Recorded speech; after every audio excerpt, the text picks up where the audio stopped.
Hi, this is Dr. Betty Brown, and the question is, what about this Van Gogh guy?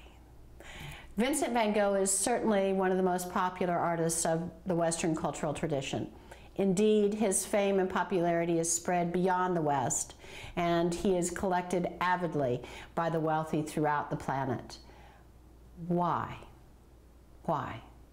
Why is this Dutch artist, who had very little training, started out life as an art dealer and failed at that, tried to be a missionary and failed at that, and then could only support himself by living with his brother, and finally couldn't even do that. A failure in romance, a failure financially, a man who finally committed suicide. Why is he so important to who we are right now?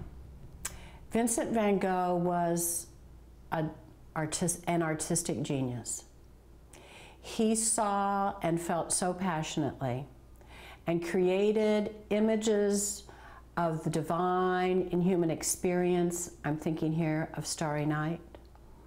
Created images of the evil that men succumb to. I'm thinking here of Night Cafe.